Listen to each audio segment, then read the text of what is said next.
we're really grateful to have a lot of dealers from across the country, and several of them will be speaking here today. And I just want to introduce our moderator, Kurt Zimmerman, who is an appraiser who actually did one of our programs this morning. And so I'll let him lead the discussion, and we'll take it from there. So thank you. Thank you. Thanks for coming in. Hopefully this will be informative and fun. My name's Kurt Zimmerman. I live here in Houston. I'm a book collector by avocation, and I also do appraisal work. And I've been involved in books for about 25 years. But that's nothing compared to these three gentlemen here. We're actually very fortunate to have these three booksellers come to the book fair. They kind of represent, I was thinking about this, the whole breadth of the country. We've got Bud Plant from out in California. We've got Dennis Melhouse on the end from Tennessee. And we've got Peter Stern from Massachusetts. And they all have different areas of specialization, but I would say you guys have handled quite a wide variety of books in a lot of different fields. And they do have their booths. They have their booths here. So after the talk, please go by and take a look at their stock, ask them any questions you might have, and maybe you'll find something to buy. Cash, please. Cash, small bills. But when this was originally set up, Oscar Graham, some of you may have been to his book hour here in the Printing History Museum. He asked me to moderate this, and we're going to answer any questions you might have and talk a little bit about the book trade. And so feel free, if you have a question, to let us know, and we'll go from there. But and also just a quick aside, Oscar Graham is in the hospital. He is the bookseller, kind of hosts this show, and he's hopefully going to be okay, but he had to go to the hospital today, this morning? Yesterday. So anyway, let's keep him in our thoughts as we do this. And we're actually going to film this so we can send him a DVD of it in the hospital if necessary. But what I wanted to do with you three gentlemen is, I always find it interesting to know basically how you got started in the trade. What were you doing before you decided to make the great leap into book selling? I mean, was there a person or a moment or a job that got you into it? So Bud, just kind of informally, what's your background? How did you get started? Well, I'm basically the comic book guy. That's what some people like to refer to it as. And I started as a comic book collector back when I was 12, 13 years old, and we actually opened up a comic book store. Where was this at? In San Jose, California. 6 of us got together and opened up one of the first comic book stores in the country in 1968. And then I thought comic books were getting sort of expensive at one point, about in the 70s, early 70s. And I actually started, that's where I met Oscar. Huh. Probably around 71, 72, 73, something like that. And I started getting into illustrated books and older books. I said, these are much nicer than these overpriced comic books. I should have put all my money in comic books. That's where all the money is. It is now. It's incredible. But anyway, so I sort of got into books and started collecting books myself. So you had an open shop. Yeah. Yeah. And so did people, you're especially in comic books, but were people starting to bring in regular books to you sometimes? Not too much. Pretty much the book part of it was more of my hobby part of it. I would go to book shows. I started going to book shows with Oscar. We used to book scout. Oscar would come out to California and we'd do the antiquarian book shows out there, and we started doing the ones in Boston where Peter is. And I slowly got into starting to dealing books, and now I deal comic books, and I deal paperbacks, and I deal antiquarian children's books, and my partner Ann deals children's books. So I just sort of evolved into it. That's always been my career, is wheeling and dealing and collecting books. Do you still have an open shop, or do you just do I'm part of a co-op. Grass Valley has this is a really good idea too, because so many bookstores are going out of business, the used bookstores. We have a cooperative, we have 11 booksellers in there, and so we all have a certain amount of different spaces in the store. And it's kept us alive because we don't all have to be making a living out of the store. Okay. But we have a 4,000 square foot store, we have a great presence, people love us, and we all can specialize. Like I've got a little comic book room in the store, and I also sell art books and stuff. But it's worked out great, When you started out, did you collect anything? I mean, you're probably collecting comic books. I collected comic books, yeah. Yeah. So And then I evolved into illustrated books. In fact, Ken Sanders, who's talking at 3 o'clock, sold me my first major illustrated book for $75. I'd been buying $2 books at the flea market, Maxfield. Did he put you on a payment plan? Yeah, I couldn't believe he had a $75 book. I said, I really said, that's ridiculous. I mean, who would pay $75 for a book? But I still have the book. It was a William Bogani Lohengrin, signed and limited. It's maybe $1,500 now, maybe? Something like that. So it's gone up in value. Yeah, you know nothing about it. Priceless, though, the sentimental appeal for that copy. Yeah, so yeah, he helped to get me started on that whole thing, introduced me to the better, higher priced books. In other words, it costs you a lot of money, is what Ken did. But I really should have put it into Superman. Superman. I don't know if you guys are. Spider-Mans. You've probably seen in the news the comic books. Bud could tell you some of the really choice ones have gone up to $1 million for the first Superman. Action number 1, which is the origin of Superman, just went for $3.2 million. The best copy in existence, but $3 million. So that's crazy. That is, but well, you know, it is what it is. People, Yeah. it's very interesting. And then Peter, when did you start? Did you start in the '60s? No, well, yeah, sort of. But 72, it wasn't. What were you doing before you said, "Hey, I'm going to sell I books"? was full-time? going to school in Boston, from Boston originally, and I used to go into this bookshop, and one day they needed help, and there I was. Which bookshop was it? Star Book Company, long gone now, on Kingston Street, right where the Boston fire started. A couple of doors down. Were you in college then when you went? Yeah, in? I was avoiding the draft very successfully. It's a very good college career. And, I liked Lardner and Ben Heck and some other people. And, but it really was, I was writing about, the other day about something else, is it really was still the 19th century. Our building only had direct current. Our heat came in from a central Edison steam plant. And everyone knows what that is. Edison invented direct current, and our air conditioning was a giant industrial fan that we just turned on like in April and then turned off in October. So it was really, was still the 19th century. Was the store? Was it a general used It was bookstore? a huge place. There were probably 50,000, 60,000 books. And after a few months, I knew every one. Was the owner, was he instrumental in kind of teaching you, or did you learn from some other booksellers? I learned more from other booksellers coming in. I mean, I did learn a lot from him, but he was just a general bookseller, and he really had no great ambition. Although I always respected him because this is a guy who started in the late 30s or 40s, and he brought up a family and bought a house for his family and supported people on a very low level, which I think deserved a lot of respect. Well, when you were there, how long did it take you before you decided, hey, I want to go after the rare material, the more collectible stuff? Probably after a year or so, I started scouting on my own on Saturdays. And I think I sort of, I was kind of doing it for him, and then one day he said he didn't want to buy what I bought, and then I said, well, what am I going to do with it? So that's pretty much how that began. Did you, early in your career, were most of your clients other booksellers when you were scouting? What Clients? I have customers. Customers. So would you scout and then you find Well, it yeah, and you deals, sell to but them? I sold to, I did some of the very early book fairs, and so I sold retail, but a dealer bought a bunch of books from a woman a while ago, and it was one of my earliest invoices. It was for $35. I remember this invoice because I thought, oh boy, you can make money in this business. It's $35. I hope you got the invoice. That was with the tax. Yeah, I got the invoice. It was great.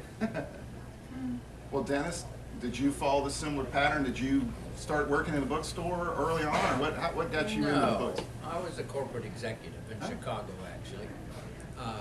Before that, and during that, I attended 4 universities. And in one, I had to work in the music library. And at University of Chicago, where I went for library science, I was working in their library as well. But I was always interested in books anyway. So you came out of a library background, sort of. I mean, you got Sort of. exposed. Yeah. Sort of. I was a human resources executive, though. Okay, so what goes off in your mind and says, okay, I'm quitting this executive job. I'm going to go into Corporate stress. corporate stress. Simple as that. Yeah. Simple as that. But I'd always liked books, and I think it's like a lot of people. By the time I had managed to buy a few thousand books, had to sell some to make room to buy others or to support your buying habit. So you were a collector first, pretty much. Yeah. What did you collect? The same as the Everything, literature mostly. But early on, before I knew anything about used or rare books, I actually belonged to a book club, and I got books and threw the dust jackets away. Yeah. A book club jacket, it doesn't matter. There's always a learning curve, right? We started out, though, actually selling in the flea market. When was this Chicago. roughly? What, mid-70s, late 70s? When? I joined the ABA in '86 or so, '87. So about 10 years before that. Okay. I do remember one time when I was shopping garage sales in Evanston, Illinois, and I found a book, and it says, "Oh my God, this is a Caxton." It says so right on the cover. Caxton edition. For a couple of bucks. That Well, is $1 million book. This lady came in with the appraisal clinic this morning. Lady came in and she had a book, and it turned out not to be a first like she thought, and she was kind of distraught about this. And I said, "Well, what'd you pay for it?" And she said, $25. And I said, "Well, you're good. You can. That's all right. You're not going to lose at that level." So, well, Dennis, when you started, I know Dennis is a real road warrior. I mean, I think Peter, all you guys go to book fairs, but Dennis goes to a lot of the fairs around the country. About 16. 16. And That's our main thing, more than the internet. We had an open shop for a couple of years Yeah, I was in gonna ask Chicago, you. but book fairs are our big. In fact, the three of us are all going to Boston next weekend for the book fair there. Yeah, one of the biggest fairs in the country is in Boston next week. And if you guys ever get a chance to attend a major ABA fair, they've got it in New York, Boston, and out on the West Coast between either San Francisco or LA. Go to one. I mean, it's really something. There's usually 100 to 200 of the top booksellers in the world attending, and they bring a lot of very interesting material. So anyway, that's just a little aside there. But I was going to ask you guys, you're going to the book fairs, and I know obviously you want to sell some books at the book fairs, but tell us what goes on when the setup, the day before, when you guys are setting your booths up. I know there's a lot of, do you buy books from the other dealers? It's a secret. Secret. Don't give away any secrets. Not anymore. But, well, no, it's not really a secret. I know that it's obvious that they all get together when they're setting up their stuff, but I would assume, do you come to a book fair nowadays as much to buy as to sell if it's a... At a major book fair we do. I mean, we shop the setup, buy things either for stock or for things that our, not clients, our customers are looking for, Mhm. to build their collections. Do that during the setup, for sure. Yeah, some of the dealers actually depend on those pre-fair, they call them pre-fair sales or sales to other dealers, because sometimes you don't sell that many books to the public. Absolutely. You know? So, you know, if a dealer comes in, you know, especially a high-end dealer, somebody from New York or something, comes in and they may spend a few $1,000s, and all of a sudden your fair is made. You're made, Yeah, and, you know, and you're perfectly happy, and then whatever happens after the fair opens, because the books percolate to the very top. You know, they really do. They start out, you know, with somebody finds Scout. it somewhere, but if it's a really hot, great book, it goes up through the chain, you know, and ends up at a top dealer and ends up with a top collector if it's a really, you know, great book. So I think we're more part than- of that chain where it percolates up. More than 60% of my sales are to the trade, actually. Peter's are probably more retail. No, No. I'd say actually very similar. Really? Yeah. So over 50% are used, you're historically sold to the other booksellers. Not so much for me. I probably do more. I You sell have more low- open, you've... Yeah, I sell more lower ends. I have a really wide variety of stuff. I mean, we have $15 or $20 books, and so, you know, once in a while a dealer will come in and buy a whole bunch of stuff, but we tend to sell a little more to the trade probably than these guys do. Well, To nowadays, the trade, I mean to the public. public, Yeah, yeah. to the public. I'm curious, I wanted to, each one of you guys, just briefly, whatever flashes into your mind, as someone that was an interesting collector that you dealt with, or an interesting acquisition story, could be recent, it could have been first, just something fun that everybody likes to hear a good book story about, you know, I acquired this here or there, and there's some backstory to it. So, I mean, for example, you're dealing with comic books early on. Did you ever come across or able to acquire any of the really rare Oh, yeah, material? yeah. Was there any, like, did you ever meet a collector with some eccentric that you were able to buy his stuff? Or? Well, like my store, I used to have a chain of stores in the San Francisco Bay Area, and we helped to put on a show called BayCon, which was a comic book show back in 1973. And some people came in during the show with a bunch of really, really nice old comics, old Marvel comics from the 1940s, Human Torch, Captain America, but beautiful copies, beautiful comics. And back then, the price guide had just barely been out, and so these comics might have been retailing for $15, $20, $25, $30, not very much. I mean, now these are books that might sell for in the thousands of dollars. And a couple people at the show had sort of attacked these guys and bought a bunch of stuff, and then these guys got cold feet because they had a bunch more comics. And so one of our partners in the store ended up talking to them, and you know, sort of was just real fair and honest with them and said, you guys need to be careful. You know, you're going to get taken advantage of because you don't know, obviously don't know what you have. And so he went out after the show and dealt with them. And we ended up buying, you know, for thousands of dollars, we bought a bunch of really wonderful comic books, and it turned out to be what they call a pedigree collection. It was this guy in the 1940s that used to put a little stamp with his name on the back of the comics, kept them in superlative condition, and little did we know they were going to become this big, important collection. It's called the San Francisco collection, or the Riley collection, and now it's one of these pedigrees where if it comes from that collection. If it comes from that collection, you get more money than the price guide might say it's worth, you know, $1,000, but collectors will pay $2,000 or $3,000 to get the San Francisco copy because they know the paper's white and it's really superlative. So, yeah, but that just sort of came in and flowed through our stores, and we used the money to open another couple stores. But you know, did you ever find anything about Riley, this guy? Was he just? You know, I wish I could remember the information about him. I think it might have been a kid that had polio or something, really? And his parents would buy him the comics. You know, that often is what happens with when a big collection like that materializes. That somebody that might have a infirmity or something, and they put together a collection. There was another collection where I think it was a girl, and she passed away, and her parents just kept her room preserved, and then 35 or 40 years later, they sort of said, well, we should do something about this. And beautiful, you know, perfect comic books. Well, you mentioned that a lot of you, some of you collect and understand the importance of provenance, but in the rare book world, the provenance of a book, meaning its prior ownership or previous ownership, can make a huge difference in terms of value.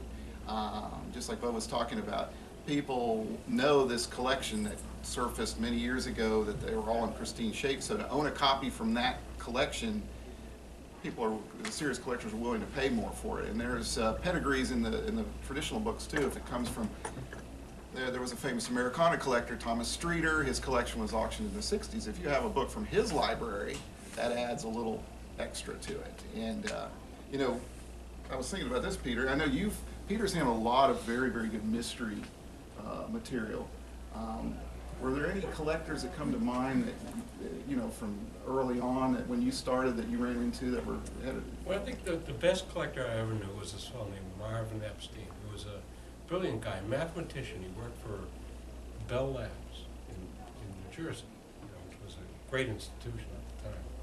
And he collected Sherlock Holmes, and he had everything from manuscripts to, you go to a book sale and there'd be a stack of magazines. You go to the magazines looking for mentions of Sherlock Holmes. I mean, but he had a great instinct for it. Anyway, so he was sort of getting towards the end of his collecting, and I arranged for this friend of mine, a very good friend of mine, who made a lot of money in Silicon Valley, to buy the collection. So 2 years I'm trying to arrange this, sell this collection for like $750,000. And when was this? What time period? Oh, this was late 70s, very early 80s. And it gets down to these, I don't know if you know who Charlie McCarthy was, you know, the ventriloquist dummy. In the Chase and Sanborn Coffee Company in the 40s had spoons with Charlie McCarthy dressed like Sherlock Holmes. So Marvin managed, over the years, going to antique stores, you could probably buy 100 of these on eBay. He managed to buy 7 of them. So these two guys, I got them to agree on price, and finally the buyer said, I want 5 of the spoons. And Marv said, I'm not giving up the spoons. I said, I've been working for 2 years to sell this collection, hundreds of thousands of them. So I finally, what I did, I told the buyer, I said, okay on the spoons. And Marv never forgave me for these 5 lousy spoons. I said, I'm not going through all this work for all these years, these lousy spoons. But he finally did it. But he was a great collector because he had, what he had was instinct. You know, it wasn't just money buying a great book. He had he could almost look at a book across the room and say, there must be something in that. Obviously he was buying from the booksellers, but it sounds like he also found a lot of his own stuff too. Everywhere, he was everywhere. And what he had at that time, this was in the early 70s when he was really at it, he had, and a lot of people don't remember, when phone calls were expensive, he had a watch line, which with these, you know, AT&T had. In those days, you call across the country, it might have cost us, you know, $8 to cross the country. It cost him nothing. So he'd call dealers and get things. And that's one of the ways he did it. But he was really brilliant at it. But it was the instinct that always impressed me.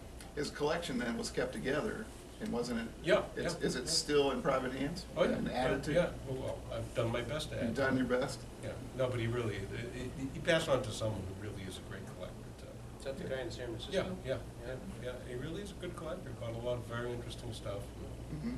Good insight. He's a good collector also in the sense that a lot of times nowadays people pay too much attention to the investment value. They think, if I spend $1,000 on this book, is it going to be worth $2,000? He doesn't feel that way. He says, this fills a hole, whatever it's worth. And that's what makes a great collector. It's not an investor, it's a collector. And most people like that do very well. We don't know what it'll be worth in 10 years. Yeah, that's his attitude. Some things You go know, up, some things go that's right. down. Yeah. And, but you know, that is one thing that has changed in the book business over the years. The people now, of course, books have gotten more expensive, so it makes sense. But at one time, if someone would spend $1,000 on a book, they'd expect to get $500 from it in a couple of years, or something like that. Nowadays, they expect $1,500. Mm-hmm. And that's a real change, and it's detrimental, I think, because it puts them off from buying too. Well, and then ironically, now with the internet, a lot of rare books are not as rare as previously thought, and there's many, many copies. So Mine are. These gentlemen have nothing but rare copies. Just kidding. But you know, I was going to ask you guys this. This must, you've been in the trade a while, and you're, like you say, you know, a comic book or a great Sherlock Holmes book, maybe it was worth $1,000 30 years ago. Now it's a $10,000 book, and you have a chance to buy one of these. Is it hard for you to adjust when you think back? You're like, wow, this book was only, you know, $200 20 years ago, and now I'm, even though it's worth it.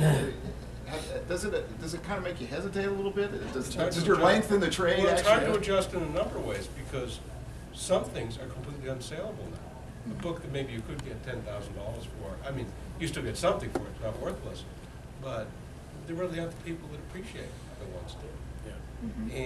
But also on the other end, like you're suggesting, is a book that we would look at and we say, geez, that's common. And nowadays, someone might look at it and say, gee, it isn't common anymore. So it goes both ways, really. But it's, I was just saying, from your, as a buyer, as a dealer buying copies, it must, you've been doing the same material for 30 years, you have to mentally advance too, to pay more for these same books too. I think that would be a little bit of a challenge. I was going to ask you, Dennis, anybody that comes to mind that was a collector that you've enjoyed working with, or somebody in particular that you helped work? Well, I do have, I have a number of collectors for just copies of the Rubaiyat and Omar Khayyam. I think I have 6 serious collectors and 3 institutions that buy in quantity. Wow. So I probably have 60 of them in stock. But I go to a major fair and the dealer will come along and buy 20 of them sometimes. So that's a big thing. And we have one collector, and she has everything even remotely related to Omar Khayyam or Rubaiyat. In fact, if this wall were full of shelves, it would fill at least this wall. Now you say she. Just Rubaiyats. I want to. That's interesting. That's. Her husband's a collector too. Okay. Well, you know, recently I was reading an article on my own collecting. I have an interest in the book collecting, book trade, the history, and I was doing some research on some women book collectors, which are fairly rare, actually. And so you mentioned her. Have you guys known any women collectors that work with any of them that come to mind? Anybody that's... Well, since I deal in, my partner and I deal in children's books and picture books, we deal with a lot of women collectors, I'd say. Okay. They're not necessarily people that are spending really big money on books, but... They're serious collectors. They're serious collectors, yeah. They might spend a few $100s at a show, or, you know, might buy $10, $15, $20 books, but yeah. But that's because that's the appeal of those books. They're picture books, they're children's books, and there's more women collecting children's books than possibly than there are men. Yeah. You know, rather than as opposed to mystery or... Well, I think historically that's been traditions. the main focus. There's been some great collections formed in that area. I wonder what you think about that, but I find that a lot of people buy children's books Well, I find it's harder to sell 19th century ones now. Yeah. Frequently, people who buy children's books are looking for the ones they had when they were children. Yeah. And so the 19th century ones, sometimes, unless it's a really highlight piece, I think are harder to sell. Well, that's a good example of something that's bargain. I collect old bindings, and I buy 19th century books just for the bindings from the 1860s, 1870s. And I think they're bargains. You can pick up wonderful books for $25, $50, $75 that are just gorgeous, and they Where is can't do that? books like that. Where is it? Where do you Boston. Go back to Boston. Yeah, you really do. Yeah, go back to Boston, go to Brattle Books, you know, go to the book fair, and yeah, even at a show like this, you'll find books. Absolutely. Because the Yeah. public is not particularly interested in the subject matter. I don't care about the subject matter, I just want the binding, what it looks like. What did a book look like in 1860? Well, also when we talk about buying from other dealers, sometimes I can buy something from Peter at an advantageous price for me because it's not his Not anymore. mainline thing. Or I can sell something if it's Americana pretty cheap because it's just that's not part of my stock. It maybe you come along to me and I just want to move along to someone who deals in that. Well, actually, but the point is a good one, but the thing is, sometimes going to someone who specializes, even in like literature or something, or children's books, they're sometimes cheaper on some of those books than people who only get them occasionally, because they already have 3 copies. They'd just rather get rid of one and move one along, where someone who never sees them, Well, they put as high a price as they can think of. some of the best buys potentially as a collector or a dealer, I think you guys might agree with this, is some of the best, biggest booksellers with open stores, which there aren't that many anymore, even that have lots of material. You can find good purchases in those stocks. Don't be scared to say, oh my gosh, everything's $10,000 in here. A lot of the booksellers, they'll buy whole collections, and they may sell part of it, and they'll have the rest for stock. And they also know exactly how rare or scarce something is, and so they'll say, hey, this is a good book, but it doesn't need to be priced at this crazy level. It was advice I had a very early time, where I was afraid to go to, the expensive dealers. And a dealer said to me, you buy your best books from your best booksellers.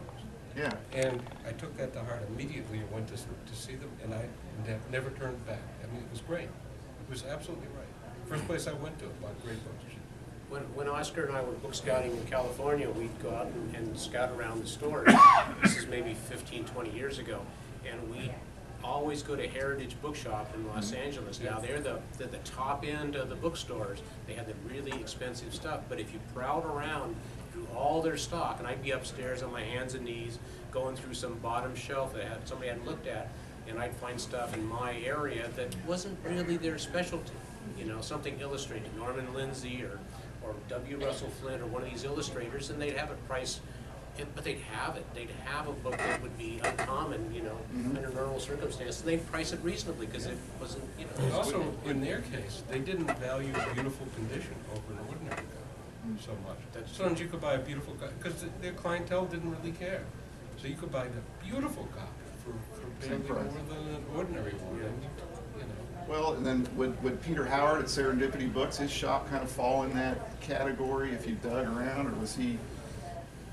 Peter Howard passed away not too long ago, and he had a huge open shop specializing in literature out in Berkeley, and his prices were pretty steep for the most part. He knew most of his books, but I would think you'd be able to find some things in there. I found a few things in there. He was actually very kind to dealers. He'd really appreciate if somebody came in and spent 2 or 3 hours in the store. So as a dealer, I'd come in and I'd do a pile of books, and he'd discount them, really seriously. And so it's like taught me to not pay that much attention to the retail price. But he could also really put off. Yeah, he was could quite a put off personality. We don't just have time to somebody go into all walking that, but yes, Yeah. he was quirky. Grumpy old Grumpy booksellers. One of the nicest book collectors I know is a doctor of Norwegian descent from Minnesota. He's the embodiment of Minnesota nice. He got thrown out by Peter Howard. He says, I don't like people from Minnesota, and throw him out. Well, yeah, the whole book could be written about that. His person. You trying to go back? Dennis, did you survive your visit to Serendipity? Oh yeah, no problem. He is what I call it a spotty personality. I mean, He had an anger management problem. But he That's was, something you won't get on the internet, buying a book on the internet. You if don't you get were, that. if you were respectful, you could deal with him, I think. I No wanted books to- for you. Soup Nazi. I wanted to ask, does anybody have any, at this point, have any questions they would like to run by these We're gentlemen? supplying the I'd questions. like to ask my standard question, Kurt, and I ask it of every collector I get to know and every dealer. What's the one that got away that haunts your dreams night and day? Or did the alcohol kill all I that? think I know what mine is. There was a copy, it was the underbidder with another English dealer at auction, with an English dealer at auction, of an inscribed copy of Das Kapital. Yeah, we dropped out at like $120,000. Right. You know, and that book haunts me. It wasn't even that long ago. I just thought, I'll never see another one. Well, that's an Not honorable. that I've ever read it or believe it. I don't care. That's an honorable battle fought. Is there a book, on the other hand, that say, escaped your notice at $5, $10, $100 that went on to fame and fortune? You think, gosh, I could have had Every couple of months. I was doing this all the time. that. Anybody else? I had a friend come by and ask me if I wanted to sell his book for him. Well, it was Moxon's Mechanics Exercises from the 1630s, and that is the second half of it is the first English handbook on printing. And there are only maybe 3 or 4 copies in private hands. And this was a lovely, lovely copy. So I bought that. Well, I took it on consignment and sold it. I would love to have kept that one. How long did that last? A month. What was the retail price on that, or the price? Well, we sold it into the trade for $115,000. Yeah. Tell me a little bit about each of you guys. Any of you, have you taken big collections on consignment? You know, do you do much of that, or individual books? Is that something that's part of your regular, way you deal in the trade, or you try to just buy them outright? We try to buy them outright. I think consignment happens more on an individual book basis, because you don't really want the paperwork, taking a giant collection and trying to keep track of it all. And usually somebody that's selling their books wants to get a chunk of money right now, and if you take it on consignment, they're going to getting small chunks for the next 3 years, and then eventually you're still going to have unsold books that just, you couldn't find somebody to buy them. So we tend to want to buy them outright if we can. I agree. I used to do it more, and I avoided that. It's not good for either side. For the collector who has a lot of books, there are always some books that are easy to sell. Anybody in this room could sell. So, you could take a good collection. They could sell the top few books. That's easy. Do they want? But if someone's given a consignment, they want the others back. And so and as a dealer, it's really your obligation if you take them to try to sell those books first. So sometimes you're competing with yourself. So it's bad for you at a relatively, modest percentage. So it's not good for either side. I'm going to ask him a few more questions, but I just wanted to pause for a minute while we were talking to you. I've got a collection that got away story. Tell us. That's sort of fun. I was in Kansas City. I was actually judging an annual art, and I got told by the guy that was doing. He was putting together the book that the gentleman had passed away, and his widow was selling his collection. So I went over to the house, and she was mostly interested in selling the more modern art books, which was fine, but they were just $5, $10, $15 books. But he had been amassing a really nice illustrated book collection. He had fine press books, and he had stuff by Cruikshank and by W. Russell Flint, and just really, really wonderful stuff, nice condition books. And he'd been obviously buying them since maybe the late 50s, back when they were really inexpensive. And I said, I'm really interested in these. I really, I collect these and I deal in them, and I'll give you a good price. And so I started working with those and taking them off the shelf. And at some point she just said, I can't do it. I can't. She didn't want to have his office suddenly look different, even though he had passed away. She was just really uncomfortable. She wasn't ready. And she sort of forced me to what you call cream the collection, which is, she said, you can have like 20 25 books. Just take 20 or 25 books now that you really want, because I know you spent some time going over these and everything.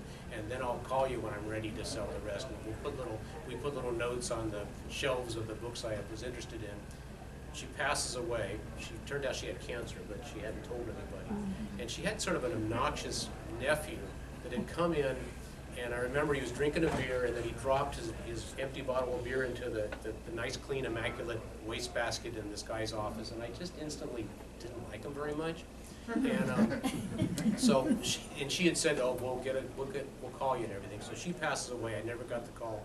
And then I went back to Kansas City a couple of years later, and Glenn Books is there, who's an old bookstore that had been around for a long time. And they said, "Yeah, you know, people were coming into our store over and over saying, you'll never guess what I found at the flea market or at a garage sale. You'll never guess what I found at a garage sale." And this guy had and he knew that they were valuable books, but he had no idea what was valuable and what wasn't. And he just garage sale things, you know, for like next to nothing. So some people got some wonderful deals, and hopefully they took care of some really, really beautiful books, because they might not have. Famous story of Mark Twain's daughter selling all his letters at the yard sale. That's right, yeah. Oh, yeah. I can, Stephen, I'll tell you, my background, I was in the trade for a few years out of college, and then I worked in the mid-90s, I was at an auction house on the West Coast in the book department. It was Butterfield's, then it was in San Francisco and LA, and now it's been bought out by Bonhams. But the one story related to Twain that you guys get a kick out of, we get calls all the time. "Oh, my parents have some stuff, or we have an estate, can you come look at it?" A guy brought some books into the LA office and said, "These are all books from the library of Mark Twain." And we're like, "Oh, that sounds pretty good," but very skeptical, because most of the Twain books were reprinted. They have facsimile signatures in them, and they usually turn out not to be anything like that. Well, I said, "I'll be in LA next week, bring some in." I was out at San Francisco, but I went down to LA. The guy brings it in, he has a box, it's like an egg crate, sets it down. First book I pull out is Darwin's Origin of Species. It's Twain's own copy, and it's heavily annotated in the margins, making comments, and I'm like, I kind of hyperventilated, sort of. I'm like, yeah, this is nice.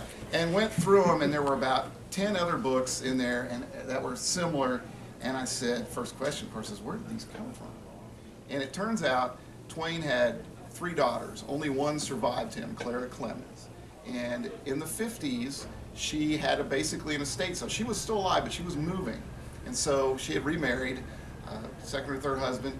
They sold the collection, and the auctioneers that sold this collection were not bookseller auctioneers. And so they grouped these lots together. It wasn't well described. The local booksellers, like Max Hunley and a couple of the high-level LA dealers, went to this auction and bought a lot of interesting books. This guy's father, that brought the books in, he was a doctor. He loved Twain. He bid against everybody and bought about 200 volumes. And he stored, they were stored in San Diego in wooden barrels out in the garage by the family. And the guy goes, "Do these have any value?" And I said, "Yes, they do." And I said, "Well, do you have any more?" And he says, "Oh yeah, we've got at least 100 or 200 more books." And he said, "Would you guys like to sell them?" And I said, "Yeah." He goes, "I can bring them in." I said, "No, we'll come get them this afternoon." So we went down and picked them up. Get them out of the barrel. Yes. And what was interesting, this was Mark Twain's daughter. She kept these books because they were sentimental. Over the years, Twain, he gave books away when he was alive to a library. Other books were sold. But she kept these, and these had inscriptions from the family, from Twain and his wife to the daughters for Christmas and things like that. And had the wedding Bible that they used at their marriage, marked passages that was used when they got married. Just phenomenal stuff. So I took it upon myself, I sacrificed it, I cataloged it. I said, okay, I'll catalog this. And I thought that it would be best to stay together as a group. But we cataloged everything individually, and it was offered at auction. There's an auction catalog from '96 from Butterfield's, if you have one. It's got Twain on the cover, it has them all described. There was some pretty strong bidding as a collection. If it didn't sell as a collection, we're going to sell it individually. And the great thing is, it ended up being purchased by the Hartford house, there where his house was, Mark Twain's house in Connecticut. So these books went back to them. So over the space, all these years, they went out to California with his daughter when she moved out there. They were stored in wooden barrels. This guy's father buys them. He brings them in. We catalog them, and they buy them, and they go back to the house. So that was a great. Anyway, I just thought I had to throw some. What did it sell for? It sold for, I think, $220,000 for the whole group. Which nowadays it would probably be Like a bargain. Yeah, Yeah. no, it'd probably be $500,000 or more now. That house is reopened. It was closed for a couple of years because they were in financial trouble. But it's supposed to be really well done.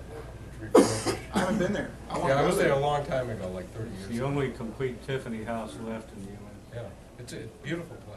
And Harriet Beecher Stowe's house is on the same property. Mhm. In Hartford? Yeah, Yeah, I went there and it was closed. that's right. It was closed for a couple of years. But they opened a little museum too. I read an article about it the other day. I'll get on one day. But it really is supposed to be quite nice. It was great when it was there. Well, that's on my A list. That's on the bucket list to get up there, just to see it in general. But I hope that the books that they acquired are on display and they do something with Probably them. not. Probably not. They're probably in a back room somewhere. But anyway, so I think the trade, you guys are here because you love books. You probably wouldn't be here if you weren't. But it's not often we get to sit down with some experienced booksellers and I'm glad they gave us a little time here to tell some of the stories. And if you're just starting to collect, or even if you're a veteran, I know the internet's out there. I use it you should, eBay, internet, but it doesn't substitute for getting to know a good bookseller and listening to them and getting some guidance and learning. And especially if you get a chance to go into open shops and handle the books. That's part of the fun. But I don't want to keep these gentlemen too long. They are manning their booths. Oh, we got a question. First editions, a primer on how, I don't know anything about it. Where do you? You mean it's how like do you- How do you know that you have a first edition? Well, Complicated. Complicated. it can be complicated. That's Narrow what it I down by understand. period first. Yes, it depends. First, you identify the exact book that you have, who the publisher, the date. There are reference books on primers that you can narrow that down. If it's you can get a feel for what you have first. And then there are now, with the internet, online, unless it's really rare, normally you can go online and search it, other bookseller stocks around the world, and you may pull up a copy or two, and that will give you an idea of at least what's being asked for it. And a lot of times there'll be more description about what the importance is and things like that. So yes, that's a complex question you're actually asking. Yes, because the books that are published now, it's not nearly the same situation as it was in the past. Everybody Publishers. handled it differently Yeah, up yeah. until the 70s or so, when they started doing the little numerical sequences. And also even in older books, there are some publishers that would say first printing or first edition. Others had a code, others had nothing. So there's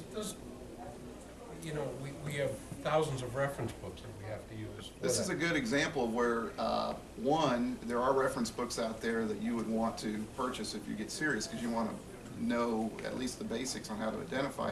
And two, this is where having a good bookseller, one of these guys, a veteran, that they could maybe guide you to a basic reference book, and then if they handle some of that material, help you, find things for you.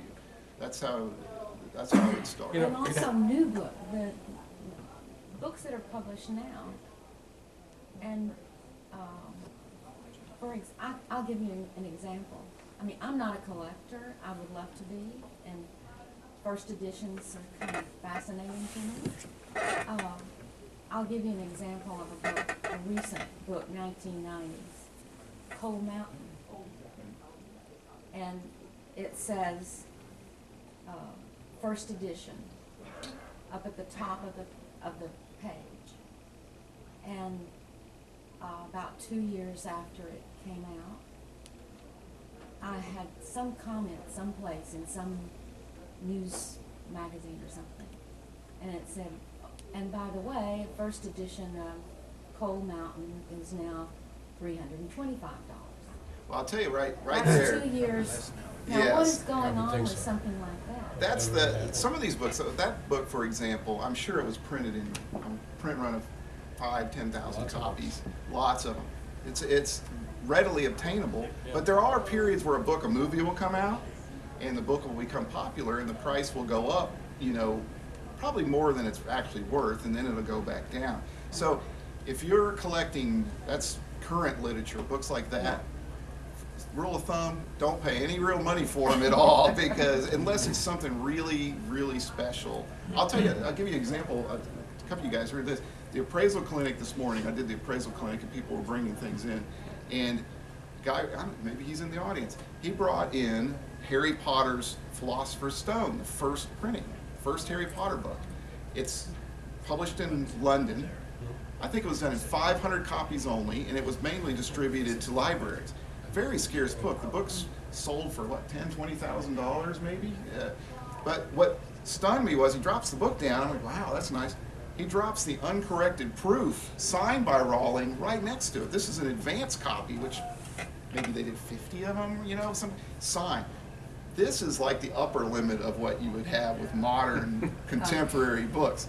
And he said, I said, where did you get these? And he says, about 8 years ago, I was in London, I was on business, and he says, they were having a charity auction at this hotel, and they were there, and I really liked Harry Potter, and I bought them. I said, how much you pay for them? He said, I paid $1,000 for them, which sounds like a lot to some people, but those books now, that proof copy has gone up exponentially, but that's the upper end. The other end is there's lots of popular books that are published that are modern literature, that are 10, 20 years old, that are common as dirt. I mean, they're worth 3, 4, 5, 6. Stephen King, first editions for the last 15 years. Are they dead? They are so dead. And there are trends, yeah. There was These just guys, 1 million copies printed, and there's just too many copies and not enough collectors. just collect what you like. That's the key thing. Don't try to collect for investment. Find But, you something you know, really like. Should make a note about terminology. Strictly speaking, it is correct to say that book, that Cold Mountain, might be first edition, 18th printed. But in the book trade, we don't refer to things that are first edition unless they're first printed. Unless So- they're what? First Unless they are a first printing. Oh, I You know, see. with some very unusual exceptions. It's not really a second edition to That's the right. type it's That's right. set. So if you see, when you see someone advertising the internet, look, first edition, and then they say 18th printing, run away from it. Because that's, You'll find if, yeah, go ahead, Justin. 2 points on first editions for beginning collectors, as you've all been there. One is purists don't view a contemporary first edition as complete without the dust jacket. Even though the book is a pure first edition, you can have changes in the dust jacket, in the states and the advertising, the price, everything that's associated with it that still will further refine a first edition. Second is, don't let the bibliographies of your first edition ruin your enjoyments of the book. If I could beat up one bibliographer, it would be C.E. Fraser Clark, who went back and looked at the typography of every Nathaniel Hawthorne book to find the battered type, to find out which 10 copies appeared first. So 90% of the copies of House at Seven Gables lost value, and 10% shot I up had like some. Penthouse. Yeah, because of it. But they're all first editions, so don't let that ruin your enjoyment of the book. yeah, that's right. Well, a lot of times there's variants too. There'll be 3 or 4 variants, and the bibliographers will say no priority because they don't know which one is actually But I'm not first. going to tear And it ass doesn't across the matter. country looking for the perfect type just Yeah. because he discerned it as first. No, but you don't want to pay as if it's right. No. If it's absolutely, No. you know, Yeah, your everybody enjoyment's consults fine, you it. want to pay But $1,000. a lot of people enjoy the books less. What's the state of the rare book trade? Is it expanding, stable, receding? And do you know of anybody, say, under 30 that's going into opening a rare books store? Some right there. I'm in All my the shops 40s. are closing, all the smaller shops are closing. I that's would for say it's sure. stable, the rare book trade, because you're talking about rare books, you are talking about people like us who may not even have an open shop. Peter does, I'm not sure Dennis it's, doesn't. I'm not sure it's, I'd say it's a difficult marketplace. I wouldn't call it stable, because it is really showing the effects of being a true market. So some things are better, some things are worse. So stability is not a word I'd apply to it. But the high end's always the Expanding on- strongest, wouldn't you say? No, No? no.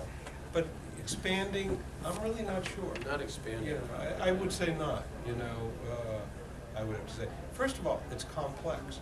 I have a customer who's a billionaire who collected art and great furniture and everything, and he collected books.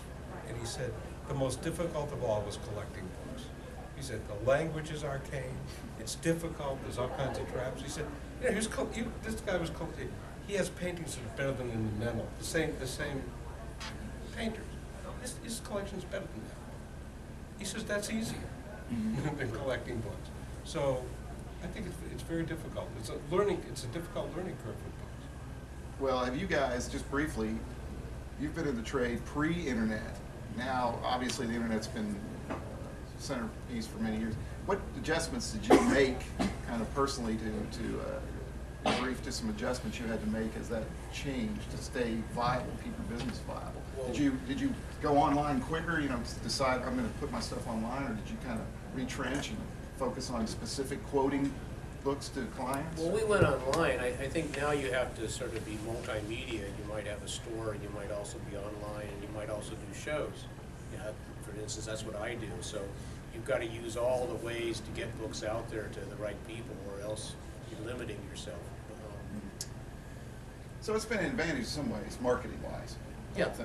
We do all that. I think everybody's online to some extent. Not much of my business is that way, because I do 16 book fairs coast to coast every year, and that is most of my trade right there is book fairs.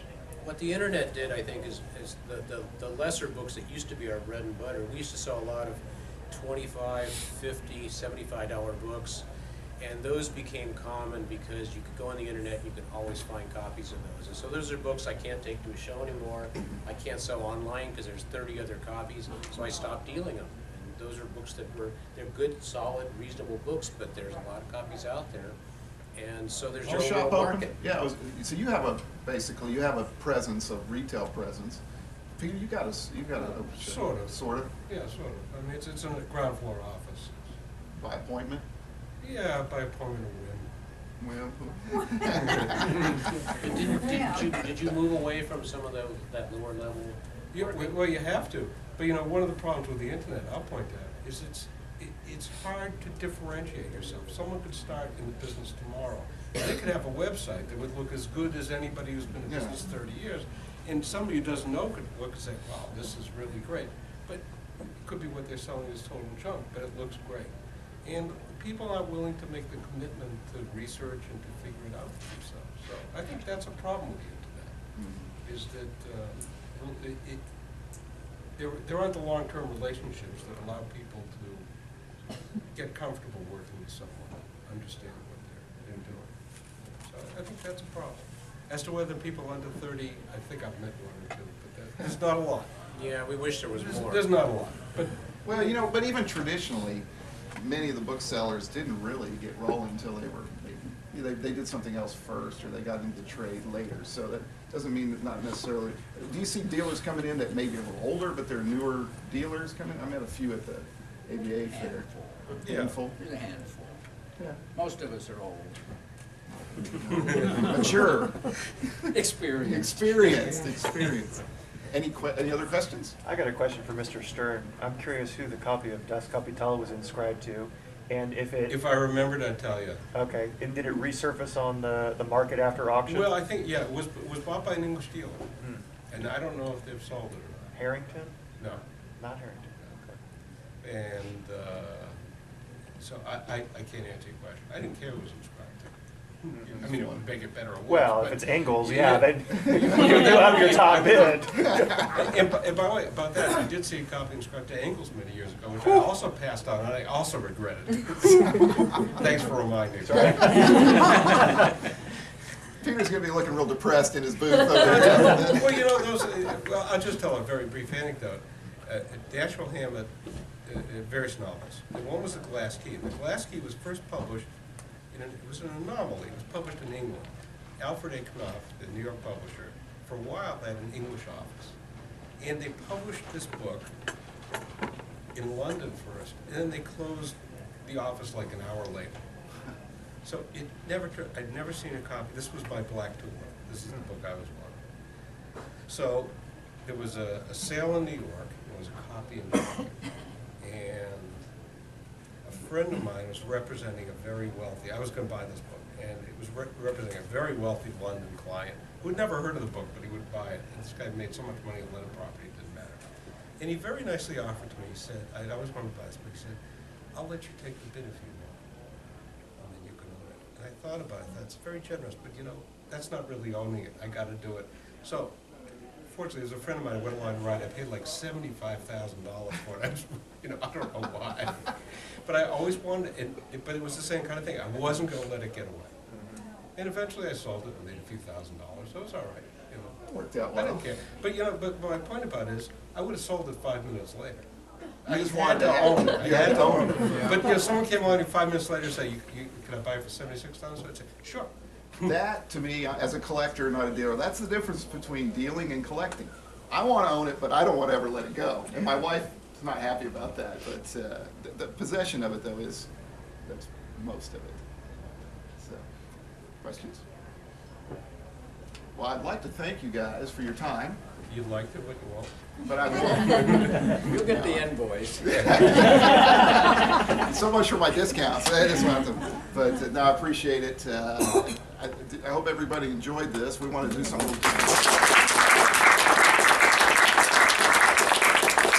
So, everyone, back to the books. Yeah, thank you everyone, and thank you for coming.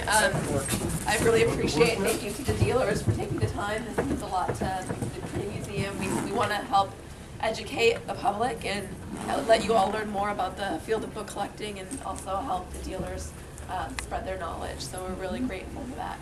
Thank you, everyone. There's another talk in here at 3 o'clock, which is an hour. It's Ken Sanders. He is a featured dealer on the Antiques Roadshow, and he's going to talk about what makes a book valuable. So if you're interested, it's going to be happening in just an hour. Also, please, on your way out, please feel free to fill out a survey and let us know what you thought about the book fair today. We'd really appreciate that. Thank you.